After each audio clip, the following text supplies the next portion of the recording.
19h45, votre rendez-vous du journal sur la télévision Labari.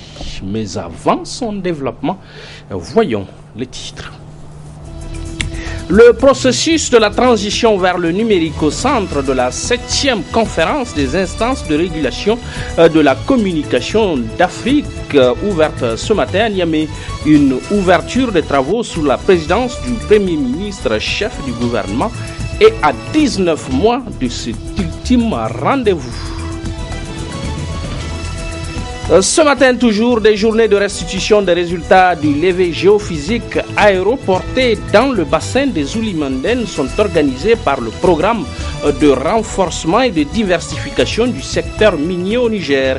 Et on y apprend que d'autres ressources minières ont été identifiées au Niger. Les détails dans quelques instants.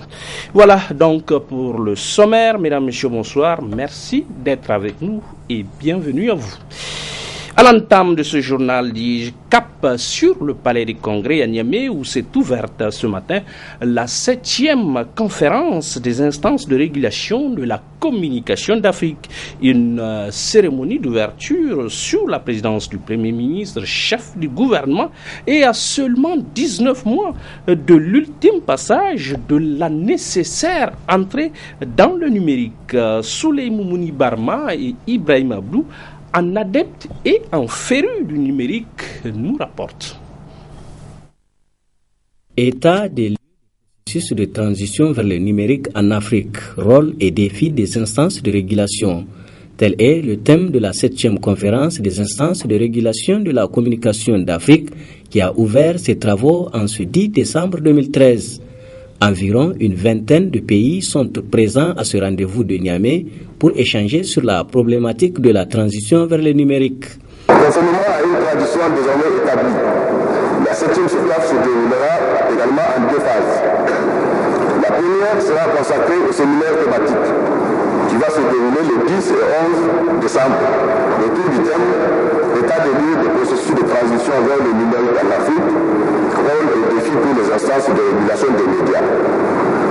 Ce thème a été choisi au cours de la réunion du comité d'orientation, donc d'août 2013, à la suite d'un appel à proposition lancé par le secrétariat exécutif du RIAC.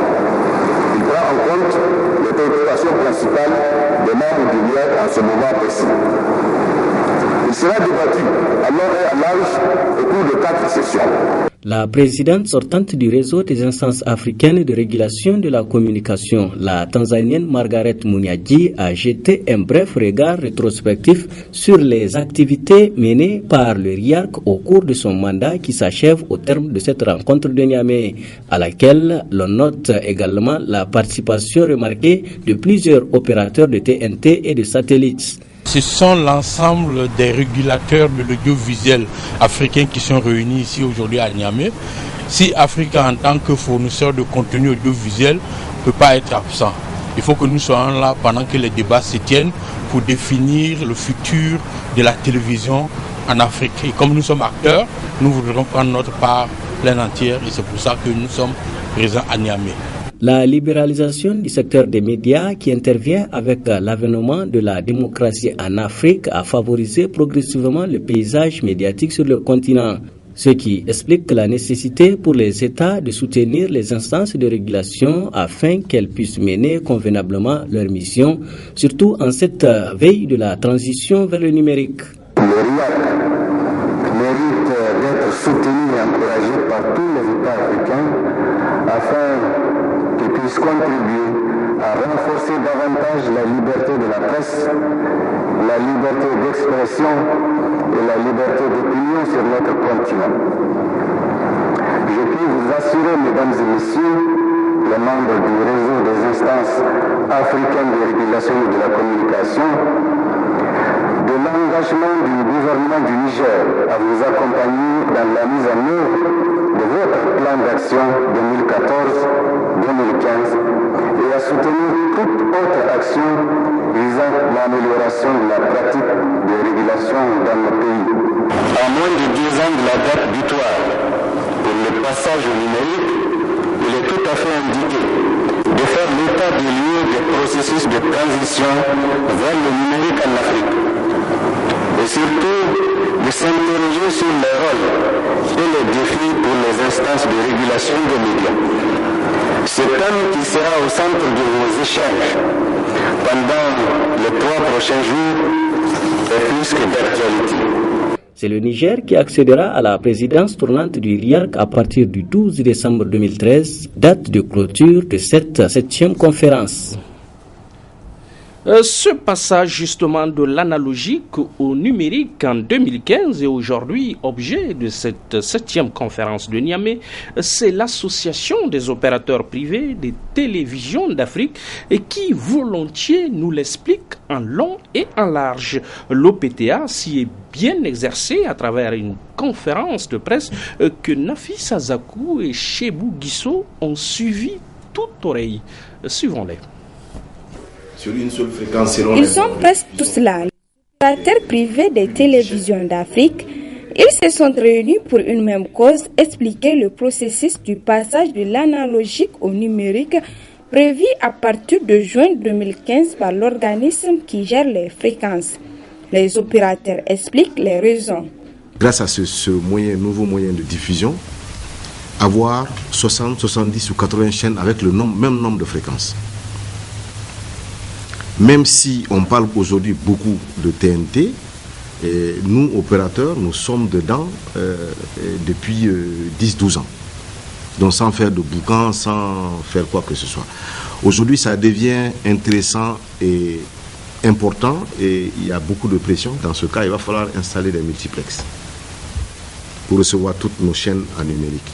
Bon, évidemment, il y aura un confort visuel inégalé par rapport à l'analogique aujourd'hui, un confort auditif aussi inégalé par rapport à l'analogique. Mais nous, au niveau de l'OPTA, ce n'est pas quelque chose de nouveau. Depuis 12 ans, on est dedans. Voilà l'une des raisons qui motive certains à passer au numérique. La deuxième chose qu'on vous dit, quand vous passez au numérique, ok, c'est très bien, vous allez économiser des fréquences. C'est vrai, Téléstar est numérique. Et en une fréquence, elle peut diffuser 20 chaînes. Or, dans le spectre des fréquences, il y en a combien? Il y a 50 fréquences. Multiplié par 20 chaînes, ça fait combien? Ça fait 1000 chaînes. Je suis convaincu que vous et moi, et vos petits frères, vos arrière-petits-fils, on mourra 5000 chaînes. Non pas seulement au Niger, mais dans les pays d'Afrique. Le passage de l'analogique au numérique nécessite de nouveaux investissements et les opérateurs privés de télévision d'Afrique en sont conscients. Effectivement, c'est beaucoup d'argent qu'il faut dépenser. Je crois que les premiers calculs au Niger disaient 23 milliards.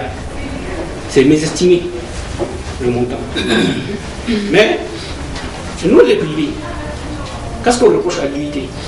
C'est que l'UIT, quand elle raisonne, elle ne sait même pas qu'en Afrique on fait la TNT depuis 12 ans.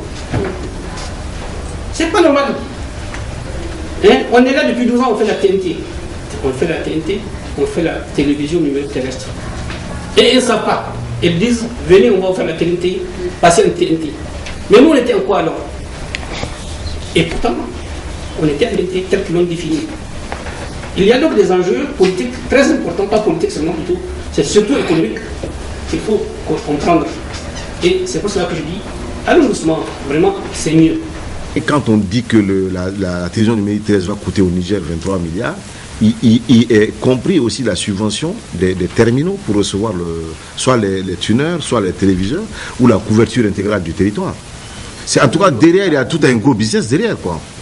En tout cas, c'est que nous disons simplement qu'on veut vous faire savoir que pour nous, opérateurs, on est dedans déjà, quoi. C'est-à-dire qu'il n'y a pas de mystification possible. L'Association des opérateurs privés de télévision d'Afrique s'inquiète. Il ne faut pas que les Africains soient à la touche, rétorque-t-elle. Voilà un domaine où au moins on peut nous-mêmes faire les choses. Et il faut que vous tous, et le public, et que les autorités locales, et que nous-mêmes en tant que locaux, qu'on ait confiance dans le national, dans l'africain, dans le local que nous sommes.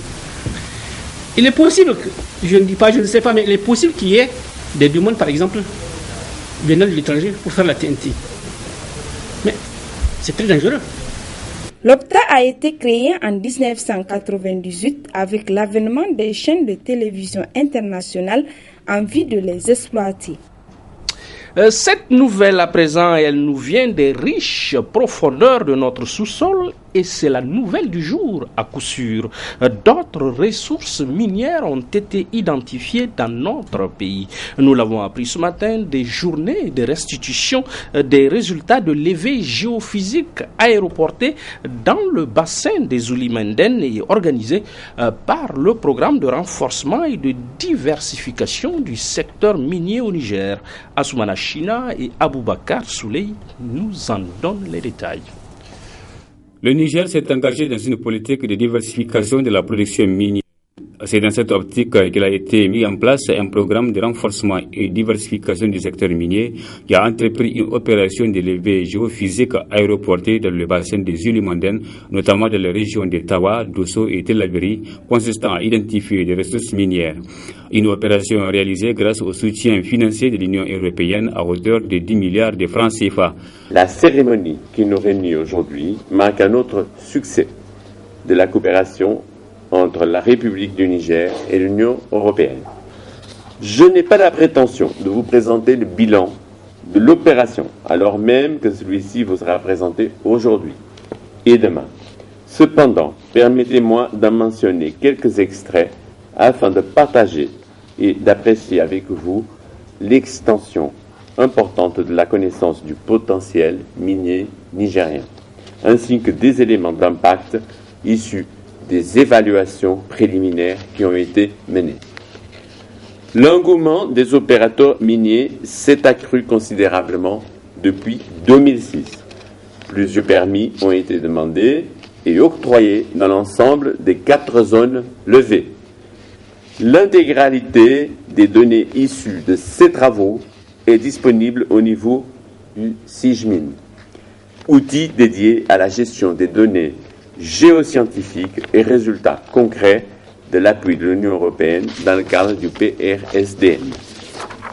Le ministère des Mines et du Développement industriel se réjouit des résultats de cette opération qui donne davantage de l'espoir au peuple nigérien. Le levé géophysique apporté dans le bassin des Ulimenden a permis la mise en évidence de plusieurs cibles potentielles de différentes substances minérales valorisables, notamment du charbon, du phosphate, du fer, de l'uranium, et qu'on vient de le rajouter, du cube de l'or et peut-être même des pierres précieuses. La disponibilité de ces nouvelles données géoscientifiques permettra sans nul doute la promotion du potentiel minéral de cette partie du pays auprès des investisseurs miniers. Et d'ailleurs, ce levé géophysique aéroporté a également mis en évidence l'intérêt pétrolier de cette partie du pays. En témoigne l'attribution récente du bloc pétrolier de Tonfalis. La disponibilité de ces données facilitera la mise en œuvre des projets de recherche géologique et minière prévus dans les zones concernées dans le cadre du plan directeur de la recherche géologique et minière récemment adopté. Ces infrastructures géoscientifiques acquises dans le cadre du PDRSM auront un impact significatif et durable dans l'attrait des investisseurs miniers et redonneront, j'en suis convaincu, une belle allure à l'exploitation minière et pétrolière. Le programme de renforcement et diversification du secteur minier vise plusieurs objectifs nobles, dont entre autres le renforcement des capacités de l'État à promouvoir les potentiels miniers du Niger auprès des investisseurs et la réduction de la pauvreté au niveau local à travers la création de nouvelles entreprises minières qui généreront de l'emploi dans les régions enclavées et à proximité des agglomérations principales. Session extraordinaire hier lundi 9 décembre du syndicat national des agents contractuels et fonctionnaires de l'éducation de base. À l'occasion, une déclaration est rendue publique et dans laquelle le Ben Sinaseb dénonce, fustige et condamne le comportement peu enviable, dit-il, des autorités de la 7e République. Il ne compte plus, dit-il également, ces innombrables fuites en avant et des engagements non tenus. Pour vous et pour nous, bien entendu, Mamoudou Saleh et Sadou Doumi sont allés aux nouvelles. Écoutons-les. Déclaration du Bureau exécutif national du SINASEB. Le Bureau exécutif national du SINASEB, réuni en session extraordinaire le lundi 9 décembre 2013, rend publique la déclaration dont la teneur suit. À travers cette déclaration, les agents contractuels et fonctionnaires de l'éducation de base expriment leur mécontentement face à ce qu'ils ont appelé le comportement démissionnaire des autorités en charge de l'éducation qui n'arrivent toujours pas à régler le problème de retard dans le paiement des pécules. Le Ben Sinaseb fustige le comportement démissionnaire des autorités de la 7e République quant au retard accusé dans le paiement des pécules des enseignants contractuels. C'est pourquoi le Ben Sinaseb demande aux enseignantes et enseignants du Niger de déposer la craie sans préavis à partir du 8 du mois tant que les pécules ne sont pas payés, conformément aux dispositions réglementaires. Alors que l'espoir naissait chez tous les jeunes, particulièrement les contractuels de l'enseignement, à l'annonce par le président de la République de recruter chaque année 2500 enseignants à la fonction publique, le Ben Sinaseb se rend compte que ce recrutement n'est qu'une rhétorique.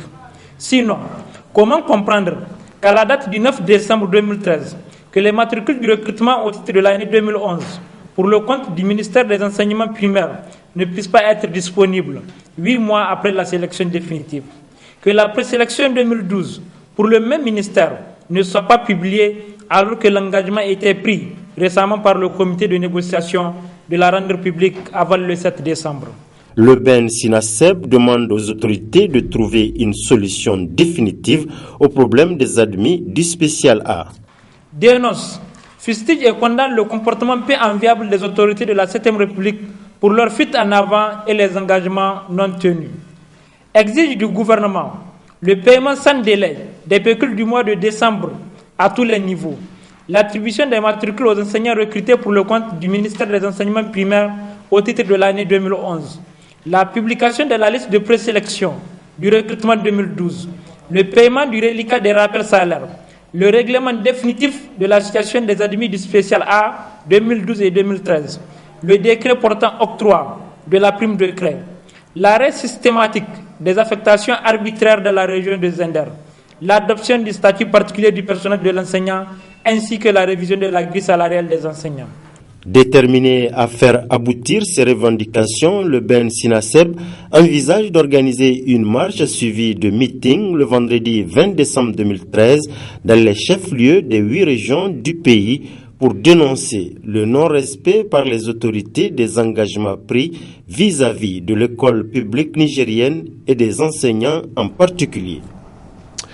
Autre déclaration, celle du collectif des organisations de défense des droits de l'homme et de la démocratie, et cela à l'occasion du 65e anniversaire de la Déclaration universelle des droits de l'homme. La teneur avec le coordonnateur du collectif. Cette journée est donc l'occasion de nous rappeler que la protection des droits de l'homme n'est jamais définitivement acquise et que nous devons continuer à nous mobiliser pour lutter contre les atteintes aux droits fondamentaux de l'homme. En outre, la difficile situation économique de nombreux États risque d'aggraver les injustices et les inégalités si le gouvernement ne s'applique pas à remédier aux effets néfastes de cette crise. La journée des droits de l'homme 2013 est placée sous le thème « 20 ans au travail pour vos droits », en référence à la déclaration de programme d'action de Vienne de 1993, adoptée lors de la conférence mondiale sur les droits de l'homme, qui avait assigné ses priorités à l'essentiel de notre action. En outre, l'année 2013 marque l'existence du mandat du Commissariat des Nations Unies, 20 ans aux droits de l'homme, d'où l'intérêt du thème de cette année. Des avancées notoires ont été enregistrées durant ces 20 dernières années, notamment sur les droits des femmes, ainsi que la formulation du droit international permettant de parvenir à la responsabilisation en cas de violation des droits de l'homme, ainsi que de la protection et de la promotion des droits de groupes marginalisés. De même, le caractère universel et indivisible des droits de l'homme a fait l'objet d'une compréhension beaucoup plus grande. Chers camarades, au moment où nous célébrons le 65e anniversaire de la Déclaration universelle des droits de l'homme, le monde entier, l'Afrique du Sud et le Niger en particulier, rend un dernier hommage à un grand fils de l'Afrique, un combattant des droits humains et des libertés fondamentales. J'ai nommé le Madiba, Nelson Mandela. En sa mémoire, je vous demande à toutes et à tous d'observer une minute de silence.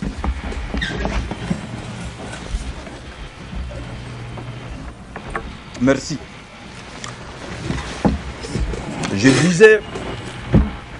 Je disais un combattant de droits humains et de libertés fondamentales, fervent militant anti-apartheid. Il avait réussi à réconcilier un peuple divisé à sa sortie de prison en 1990, après 27 ans d'incarcération.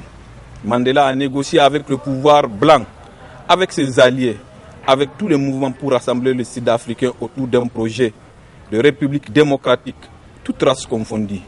La journée des droits de l'homme doit nous amener à réfléchir au moyen de prévenir les violations des droits de l'homme. De ce point de vue, permettez-nous de souligner l'importance de la sensibilisation, de l'information et la formation des différents acteurs, en particulier de la jeunesse, aux valeurs de la démocratie et des droits de l'homme. Le Code entend poursuivre ce combat et faire le nécessaire pour que les générations futures aient une culture de droits de l'homme et aussi promouvoir la liberté, la sécurité et la paix dans le monde, avide d'atteindre l'idéal commun qui est la Déclaration universelle des droits de l'homme et des peuples, et les peuples, que le peuple du monde se doivent d'atteindre. Je vous donne à présent lecture de ce communiqué de presse du même collectif, le CODDHD constate que cette décision d'interdiction de manifestation du ministre de l'Intérieur ne s'applique pas à toutes les formations politiques, mais seulement à celles de l'opposition en violation flagrante des dispositions pertinentes de la Déclaration universelle des droits de l'homme de 1948, article 20, celle du pacte international relatif aux droits civils et politiques et de la Constitution de la 7e République qui reconnaissent et garantissent aux citoyens, aux partis politiques et groupements d'associations le droit de manifester dans le respect strict de la réglementation et de l'ordre public. Il va sans dire que le contexte sécuritaire actuel de notre pays peut légitimer cette décision du gouvernement, sauf que dans le cas de figure actuelle, la directive du ministre ne s'applique pas à toutes les formations politiques et constitue une restriction des libertés fondamentales consacrées par la Constitution de la 7e République. Et le collectif qui poursuit, au regard de tout ce qui précède, devant la gravité de la situation, le BNC CODDHD 1. Rappelle au gouvernement son impérieux devoir de respecter la Constitution et les lois de la République.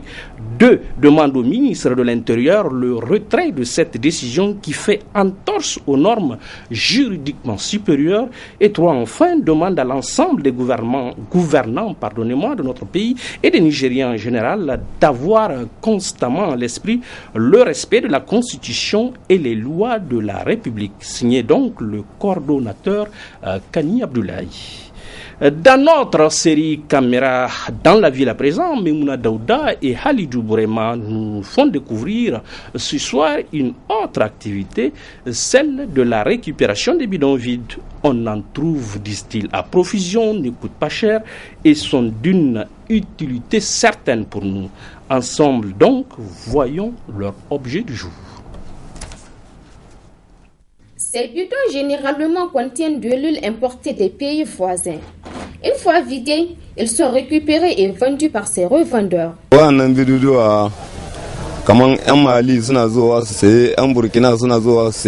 Ces bidons, nous les vendons à plusieurs personnes, à des vendeurs d'eau, de niébé entre autres.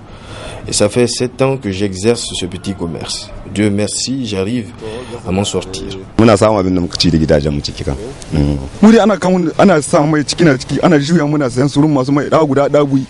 Je suis vendeur de bidons vides. Nous les achetons chez les vendeurs d'huile. Nous vendons l'unité entre 600 et 650. Les bidons vides sont utilisés par les vendeurs d'eau communément appelés garoua. Dans certains cas, ils remplacent les seaux. Et le plus important est que ces bidons vides contribuent beaucoup dans la conservation du niébé. Nous conservons le niébé dans ces bidons vides. Ça conserve bien.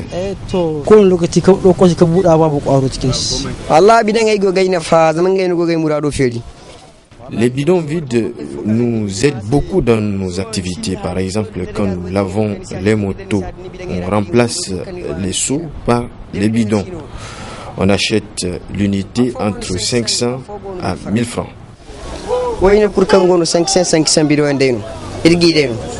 La récupération et la commercialisation des bidons vides, une activité très rentable à en croire les commerçants. Point final de ce journal à rediffuser tout à l'heure à 22h45. Soyez au rendez-vous et d'ici là, continuez à nous suivre et portez-vous bien. Au revoir.